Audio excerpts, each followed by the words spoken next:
الله أكبر الله أكبر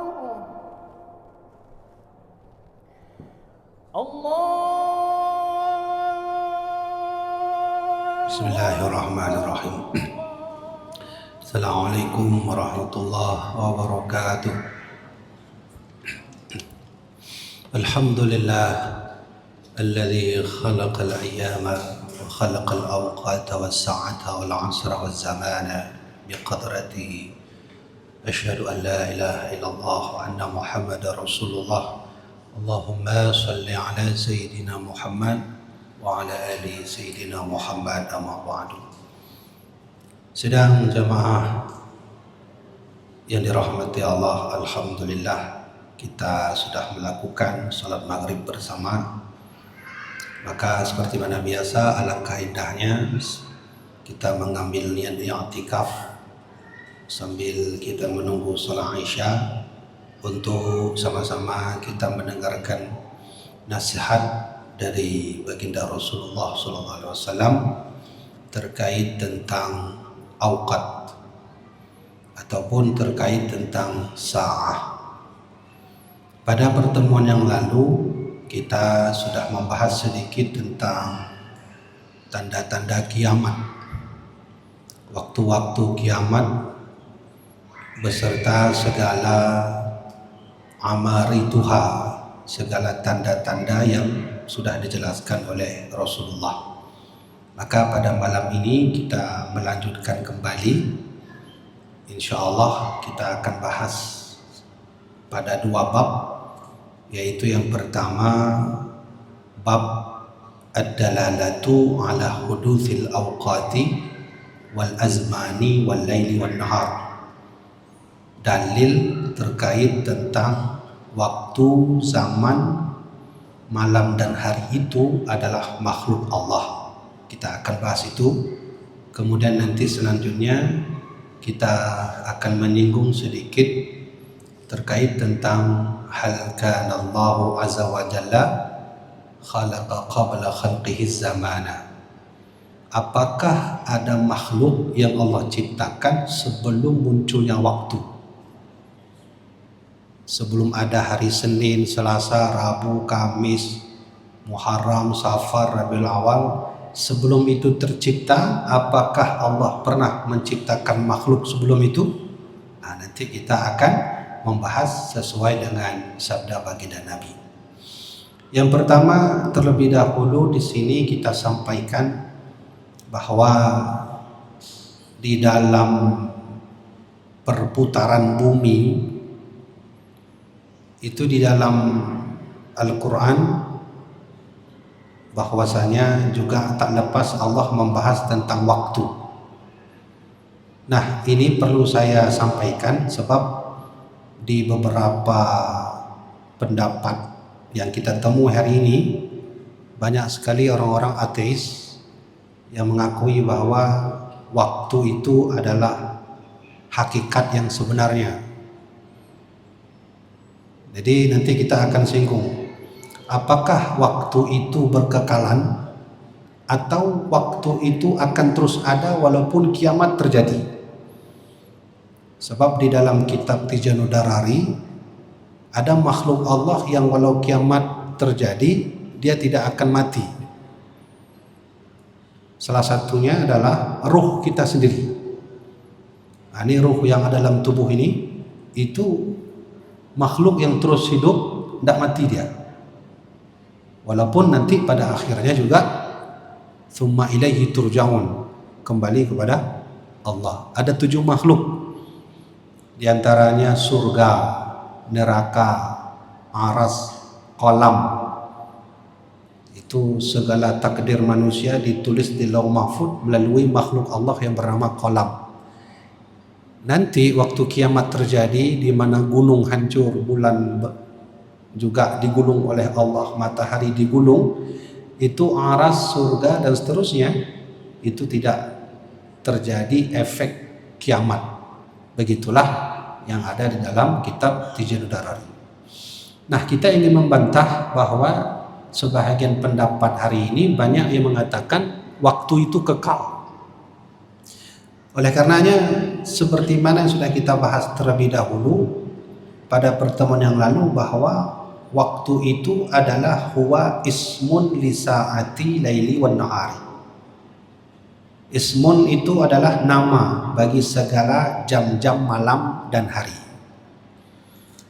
Jadi ketika malam berganti menuju ke siang, siang berganti menuju malam, kemudian terjadinya sore, terjadinya pagi, itu pertukaran jam-jam itu oleh Imam At-Tabari di dalam kitab beliau disebut dengan saat, waktu. Nah, sekarang pertanyaannya adalah, kenapa dalam surat Al-Asr Allah tidak berfirman was-saati, tapi Allah lebih menggunakan wal asri. Nah, asri itu waktu juga. Jadi pertanyaannya begini, apa bedanya waktu, saat, asar, zaman? Ada zaman, ada waktu, ada asar. Asar itu yang Allah firmankan dalam Quran, wal asri. Kenapa Allah tidak berfirman dengan kalimat wal awqati misalnya? Atau kenapa Allah tidak berfirman waz zamani? Jadi para ahli tafsir itu meneliti sampai ke ujung-ujung ayat. Bahkan Al-Quran itu per satu hurufnya itu diteliti lebih mendalam oleh para ahli tafsir. Coba saya sebutkan salah satu contohnya saja. Kehebatan Al-Quran ini itu bukan per ayatnya. Al-Quran itu mengandung mukjizat sastra maknawi, itu bukan per ayat tapi per huruf. Bayangkan, tidak ada kitab suci di dunia ini yang mengandung maknawi lebih dalam di dalam huruf. Kalaulah ada orang yang berkata dengan bahasa sajak, maka sajak itu per bait, per kalimat. Tapi Quran tidak. Apa bedanya wal asri dengan wal asru? Ini kita mau bahas mukjizat Quran. Itu sama-sama wa, tapi beda di ujung. Yang pertama wal asri, yang kedua wal asru. Apa yang membuat waw itu bisa merubah kalimat akhir, dan apa efek makna yang ditimbulkan dari tafsirnya? Ketika kita membahas wal asru, maka maknawinya itu tidak terlalu penting. Ketika Allah menggunakan, misalnya ketika Allah berfirman wal asru, berarti waktu itu tidaklah penting, sebahagian yang penting atau tidak sebahagian yang lain. Tapi ketika Allah menggunakan waw yang disebut waw qasam dengan kalimat asri, berarti waktu itu penting. Mulai malam, pagi, siang, sore, jam 1, jam 3, jam 4, hari Senin, Sabtu, Minggu, Selasa, itu penting. Kalau menggunakan wal asri, waw qasam. Bayangkan, wawnya sama, hurufnya sama, bedanya di ujung saja. Satunya yang disebut di kita ucap wal asru, satunya lagi wal asri.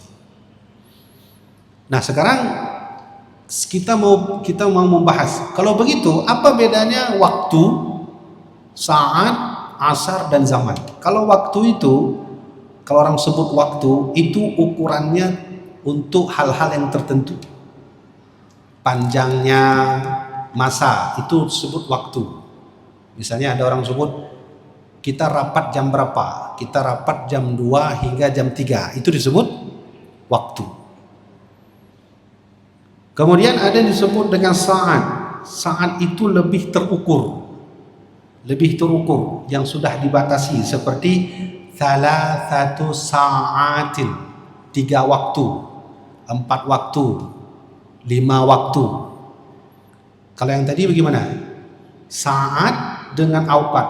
Auqat itu ditentukan secara lebih mendalam. Waktu pagi sampai duha, itu waktu. Dan yang uniknya, Allah tidak menggunakan itu dalam Quran.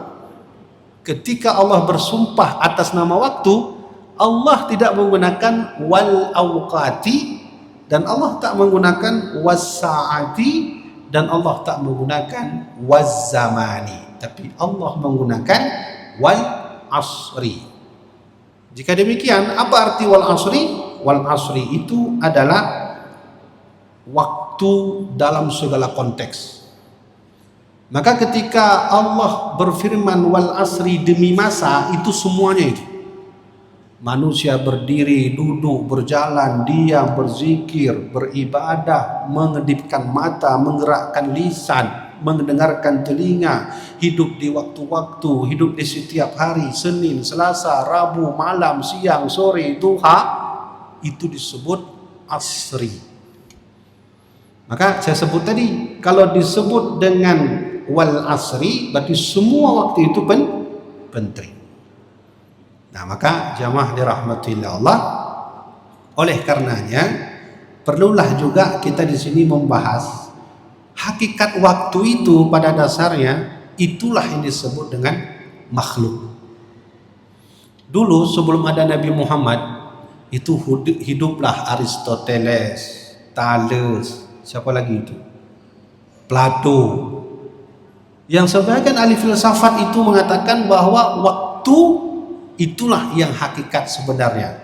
Artinya kekal selama-lamanya, tidak pernah mati. Nah, dalam kitab ini dibantah bahwa sesungguhnya Allah lah yang kekal selama-lamanya. Bagaimana alasannya? Kita baca. Fa idza kana az-zamanu ma dzakarna min sa'ati laili wan nahar. Dan zaman itu seperti mana yang sudah kita sebut tadi, itu adalah kumpulan malam dan hari. Malam menuju hari, hari menuju malam, sore menuju pagi, pagi menuju sore, itu disebut zaman. Sebatas hanya itu saja. Kalau asri tadi gimana? Kalau asar, wal asri tadi gimana? Siang, pagi, malam, sore, duha, berkedipnya mata setiap waktu, berjalannya, berucapnya lisan dan seterusnya, itu disebut asri. Kalau zaman itu hanya perputaran bulan saja dan matahari, siang menuju malam, malam menuju siang, maka itu disebut dengan zaman. Nah, oleh karenanya wa kanatis sa'atul laili wan nahari hiya qat'u syamsi wal qamari darajatil falaka. Kenapa ada hari dan malam? Adanya hari dan malam itu perputaran antara bulan dan matahari sesuai dengan orbitnya. Ini saya mau bahas sedikit terkait tentang teori yang selama ini sebagian umat muslim masih mengakui dengan istilah flat earth. Flat earth. Gimana flat earth-nya? Menyobat harganya orang macam menganggap flat earth-nya bumi datar. Waktu dah berah bumi bulan hai betih, kamu betih bumi datar. Nah, ini yang perlu diluruskan. Sebab tadi saya katakan bab ini perlu kita bahas untuk meluruskan bahwa sebenarnya bumi itu bulat atau datar. Coba, kalau pertukaran malam dan siang, seandainya bumi itu berdatar seperti ini, seperti kitab kita ini, nah datar. Ini di dalam kitab At-Tabari itu ada istilah qat'u syamsi wal qamar. Pergantian tapi dia masuk. Coba saya jelaskan ya. Kalau ini kitab ini anggap saya bumi datar, maka tentu mataharinya di sini. Ya tentu juga bulannya juga dia di atas, nah mungkin di bawah. Kalaulah kita menggunakan konsep teori flat earth, secara otomatis pergantian malam dan siang itu terjadi tiba-tiba. Munculnya matahari, maka siangnya tiba-tiba, munculnya malam, maka malamnya pun tiba-tiba. Tapi kalau bumi itu bulat, maka pergantian malam dan siang itu ada masa transisinya. Yang kini agak sebut kitanya punya istilah dengan dijak tuput jalan-jalan, karena istilah puikun sunset. Itu sunset itu sedang terjadinya pertukaran malam dan siang. Jadi malam masuk itu ada transisi siangnya. Siang masuk ada transisi malamnya. Ini menunjukkan bahwa bumi itu bulat. Jadi kenapa kita bahas itu? Karena memang sebahagian orang-orang kita hari ini masih menganggap bumi itu datar. Namun walau demikian ada yang membantah. Bagaimana kalimat dengan istilah arduha? Dalam kalimat Quran itu adalah ada istilah arduha, araduha. Arduha itu datar, terhampar. Jadi saat kita naik di atas gunung itu buminya terhampar. Ada yang mengatakan bahwa tanda bahwa flat earth itu ada karena buminya terdatar. Dia lupa bahwa kondisi kita hari ini berada di dalam bumi yang secara otomatis ketika kita melihat sudah pasti datar. Namun ketika kita keluar maka bumi itu terlihat bulat. Alasannya sudah saya katakan tadi. Nah, maka oleh karena itu juga di sini disebut inilah tanda bahwa az-zaman itu muhdatsun. Zaman itu muhdats. Muhdats itu artinya makhluk. Sebab makhluk yang paling tua hari ini apa? Sebelum ada Nabi Adam. Sebelum ada Nabi Adam, makhluk yang paling tua sebelum ada Nabi Adam, sebelum ada bumi, matahari, makhluk yang paling tua itu adalah auqad. Oleh sebahagian ahli filsafat dulu pernah berkata, kalau demikian maka materi dan waktu itulah menjadi makhluk kekal. Itulah Tuhan kita, itu kata orang dulu. Walau sebahagian sekarang banyak juga kita terintimidasi pemikiran dengan pemikiran filsafat yang sangat liar. Maka alhamdulillah untung ada Imam Al-Ghazali. Andai tidak ada Imam Ghazali, sungguh kita sejak dulu sudah punya logika filsafat yang sangat liar. Ketika hadir Imam Ghazali, beliau saring itu. Makanya Imam Nawawi dengan Imam Ibnu Salah itu berbeda pendapat dalam hukum belajar filsafat. Wa khulfu zawazi ishtighali bihi ala thalathati aqwali fa Ibnu Salahi wa Nawawi wa Haruma wal qaulatul masyhuratu sahihah jawazuhu likamilil karihah. Itu kan kaidah yang disebut dalam ilmu mantik, bahwasanya ada yang mengatakan Imam Nawawi dan Imam Ibnu Salah melarang belajar logika atau filsafat karena begitu kotornya. Kata Imam Ghazali tidak semua filsafat itu dilarang. Jawazuhu lil karihah mumarisus sunnati wal kitabi. Boleh belajar ilmu filsafat kalau cocok dengan arahan Al-Quran dan sunnah Nabi. Nah, ayo kembali. Kalau begitu, salah satu logika kotor filsafat adalah menganggap bahwa konsep teori, materi, waktu itu adalah kekal. Coba, sekarang kita pakai logika filsafat. Andai nanti waktu kiamat terjadi, apakah waktu itu berjalan? Sebab sebelum kiamat terjadi, waktu berjalan. Setelah kiamat pun terjadi, waktu itu berjalan. Ya gitu kan? Kenapa saya sebut demikian? Karena Allah menentukan kiamat pasti di satu waktu yang kita tidak tahu, hanya Allah yang tahu.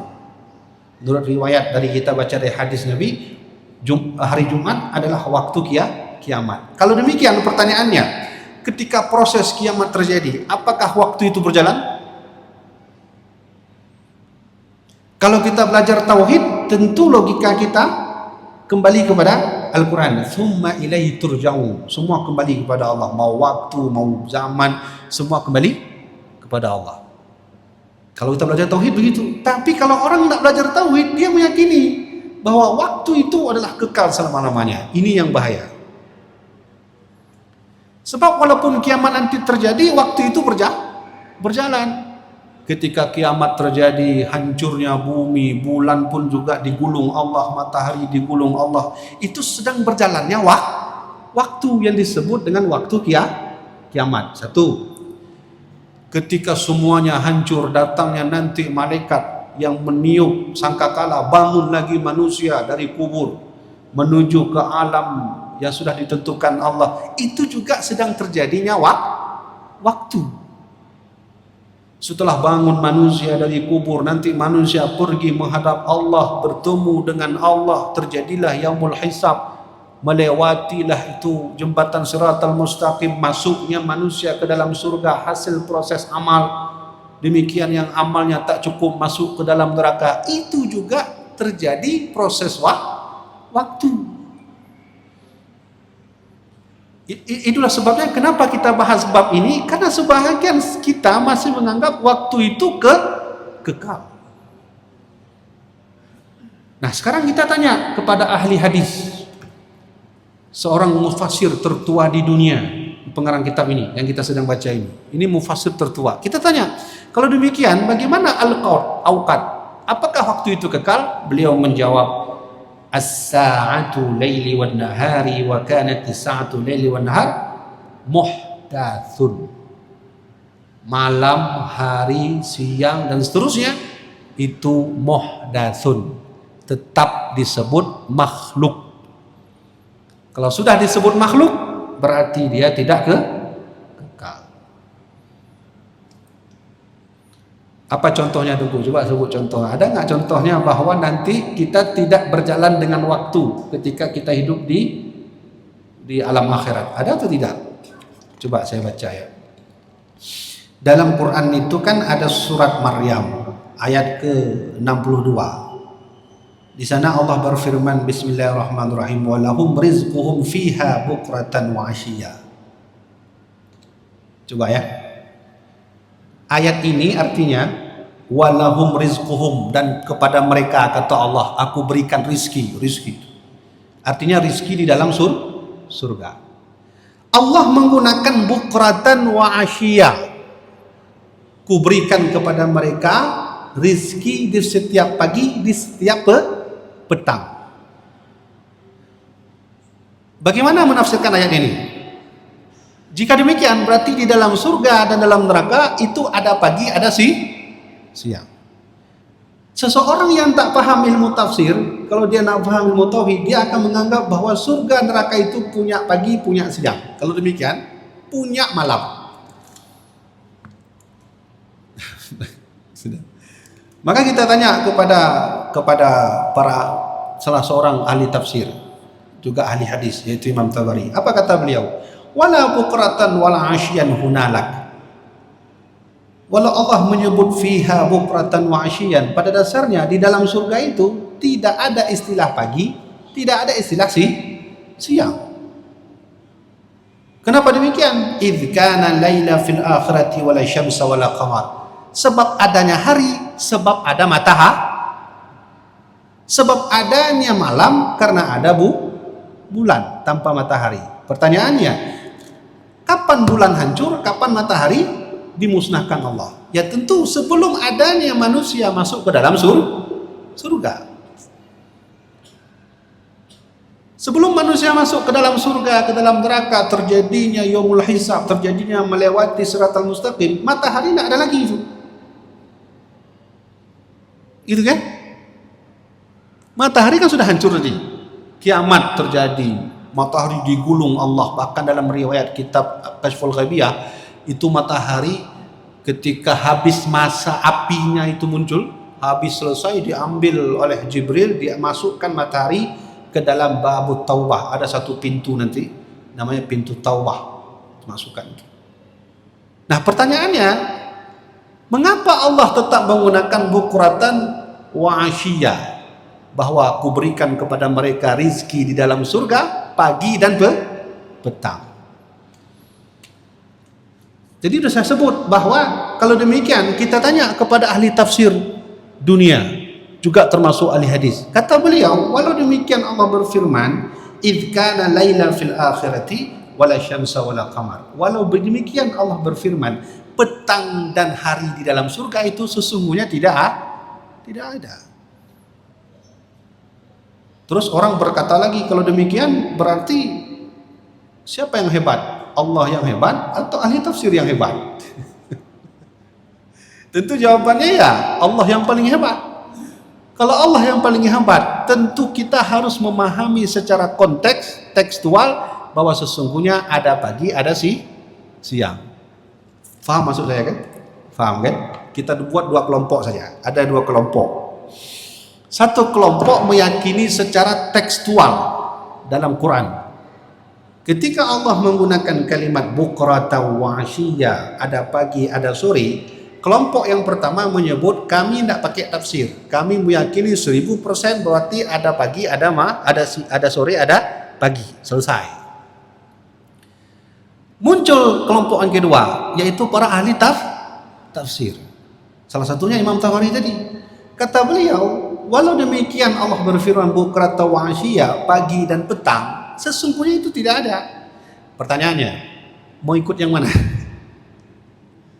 Kelompok yang memahami konteks tekstualnya Quran atau kelompok yang menafsirkan Quran? Gitu ya. Ini harus kita luruskan. Sebab apa yang saya sebut ini, saya baca dalam kitab ini. Kitab ini bukan main-main. Kitab ditulis oleh salah seorang ahli tafsir pertama di dunia, Imam At-Tabari. Juga termasuk ahli hadis yang paling banyak meriwayatkan hadis. Ini kan nggak main-main. Nah, kita jawab. Kalaulah demikian, kita lebih memahami, lebih faham, lebih cocok mengambil kelompok para ahli tafsir. Orang bertanya, Tengku, apa tidak boleh kita memahami secara tekstual Quran? Sebahagiannya jawabannya di dalam kitab Imam Asyuti, itu tebalnya segini. Imam Asyuti itu ulama besar, beliau ahli Quran, ahli hadis. Beliau mengarang kitab, nama kitabnya Al-Itqan fi Ulumil Quran. Dalam kitab beliau menyebut memahami Quran itu sebahagiannya tidak boleh harus langsung ke otak, tapi harus menggunakan tafsir. Coba saya mau beri contoh kecil saja. Contoh paling kecil. Ini kasus orang yang memahami Quran tekstual, tidak memakai tafsir. Ayatnya mudah, kecil saja. Warka'u ma'ar rakin. Rukuklah kamu bersama orang yang ruku. Ayat ini menjelaskan tentang kita harus ikut imam dalam mengerjakan sholat berjamaah. Pertanyaannya, Allah menggunakan kalimat ma'a, rukuklah kamu bersama orang yang berarti kalau memahami secara teks, imam dan makmum harus sama-sama ruku. Tidak boleh dulu imam baru makmum. Ya gitu. Kenapa? Karena Allah menggunakan kalimat ma'a. Ma'a artinya bersama-sama. Kalau demikian, imam yang sedang ruku harus sama-sama ruku. Beginilah contohnya. Ini imam, ini makmum. Berarti dari belakang langsung begini sama-sama. Sekarang yang kita lakukan gimana? Imam dulu atau makmum dulu? Atau sama-sama? Yang kita lakukan hari ini tentunya imam dulu baru Terus apa fungsi ma'a di situ? Ya gitu kan? Berarti ini yang salah kita yang salah atau Quran yang salah? Yang salah yang mana nih? Yang salah yang pak Quran pun kita yang selamanya ada puput, tak pahami Quran salah. Kah mungkin tak buka Quran salah nunggu? Mufhum maksudnya kan? Mufhum kan? Allah menggunakan ma'a yang seharusnya sama-sama begini kan? Tapi yang dah puput gimana? Lebih dahulu imam yang rukuk baru Berarti kalau begitu konteks ayatnya, Allah warka'u tabi'an lirrakiin. Kan begitu. Misalnya. Nah ini yang saya ingin katakan. Kata Imam Suyuti, tidak boleh memahami Quran secara teks penuhnya. Walau ada ayat yang bisa kita pahami langsung secara teks. Mana contoh? Qul huwallahu ahad. Selesai, nak payah debat. Katakan Allah itu esa. Kami nak debat ni. Kibana esa, kibana nak payah dia. Ya. Oleh karena itu jamaah dirahmati Allah, saya sampaikan lagi di sini, walau demikian bahwa waktu itu tidak kekal selama-lamanya. Tsumma ilaihi turja'un. Semua kembali kepada Allah. Semua kembali kepada Allah. Nah, sudah selesai satu bab. Bab yang kedua terkait tentang apakah Allah pernah menciptakan makhluk sebelum adanya waktu? Kita baca hadis Nabi. Ada salah seorang sahabat Nabi namanya Imam Ibnu Abbas. Jadi Imam Ibnu Abbas bercerita, Kita mau dengar cerita Imam bin Abbas. Suatu hari, anal yahuda atatin nabi fasa'alathu an khalqis samawati wal ard. Imam bin Abbas cerita, suatu hari saya pernah lihat orang Yahudi itu rame-rame datang ke Nabi Muhammad. Rame-rame orang Yahudi datang.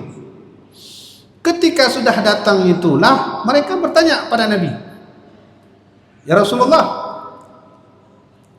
kata orang Yahudi, apa yang Allah ciptakan di hari Minggu, di hari Ahad?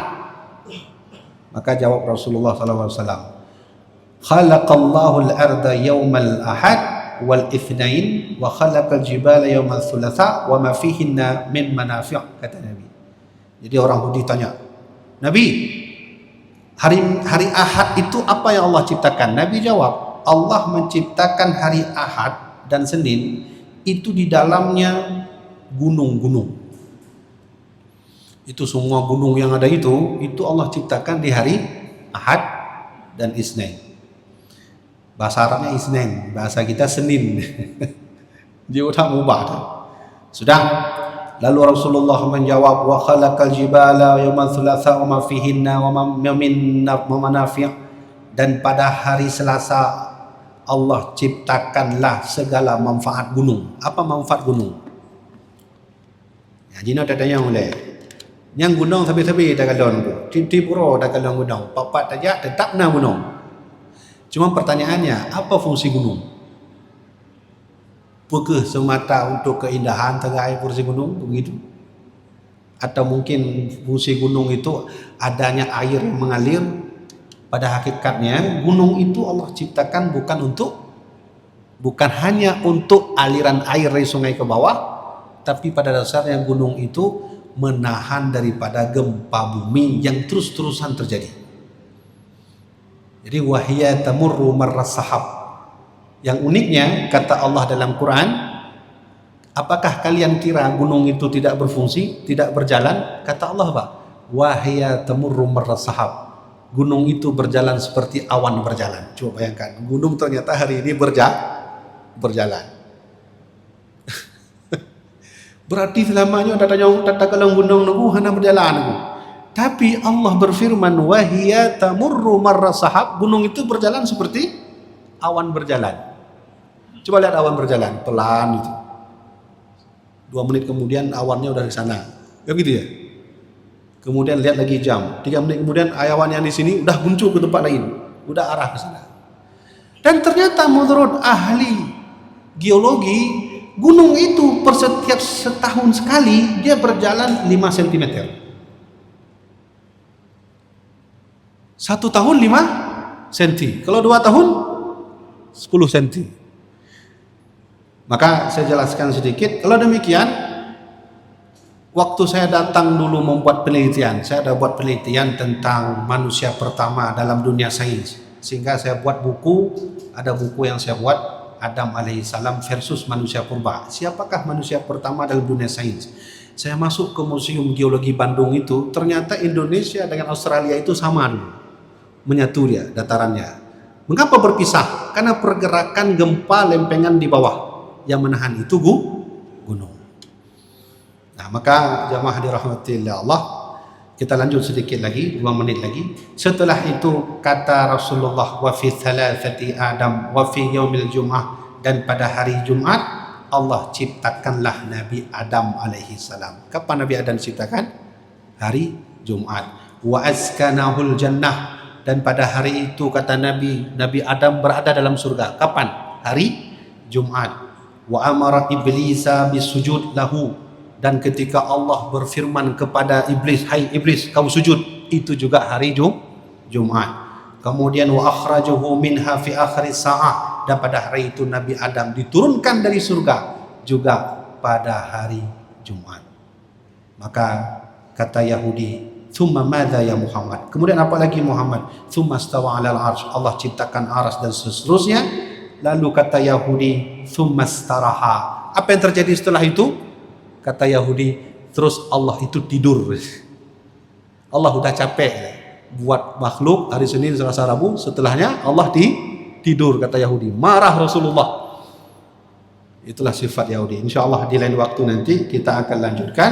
kajian terkait tentang masalah apa saja makhluk sebelum diciptakan, auqat atau waktu-waktu yang sudah ditentukan. Maka jamaah dirahmati Allah, singkat waktu kita, nanti kita bertemu kembali pada malam Kamis yang akan datang. Insyaallah mudah-mudahan bermanfaat. Wallahu a'lam bishawab. Wassalamualaikum warahmatullahi wabarakatuh. والمسلمات Terima kasih Gibraltar. Gibraltar. Terima kasih. والأموات برحمتك يا أرحم الراحمين.